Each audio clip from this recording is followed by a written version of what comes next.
What did you think of the shot? That was great. I love some of the pieces, the jackets, the shoes I was obsessed with. So I'm going to try to steal some from Italo when I go back there. Calvin Klein draws a crowd these days, especially when Jonas is in the audience. But that's typical of the energy that Italo Zucchelli is bringing to the brand. This house is known for the bad word, minimalism.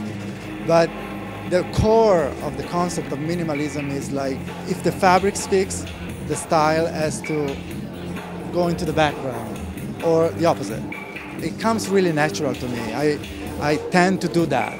So I really always like to put something very familiar with something that is not familiar at all.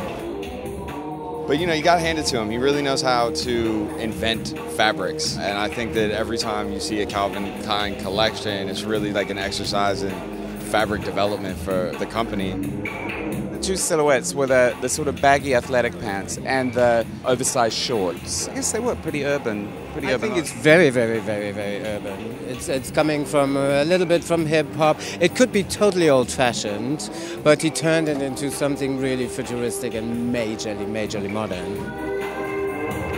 What is it about suits that appeals to you more than, say, other stuff?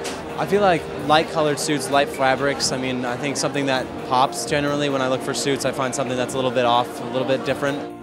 Like a print, like a sort of a digital print that it's created in a way that almost moves. It has an optical effect. It looks like that it's moving, but in reality it's a print. It's very static. Like this mesh with these tiles that are applied on top of it in rubber. And this is one of the materials that for me express the best this hyper three-dimensional concept that I wanted to achieve. I think if you talk about who has that American modern sensibility, I think it's Italo. And I think every time on the runway he tries to explore what is the essence of American style, which a lot of it comes from sportswear. And this time it was the mesh pants and the tank top. It's like I could see that on a basketball player, I could see that on like a cool kid on the street. It's the athletic culture of America. I suppose it is about high performance, ultimately, isn't it? There's always an element of that I try to translate in a different way, to elevate it to a collection level. But I think that the American sportswear finds its best expression in that.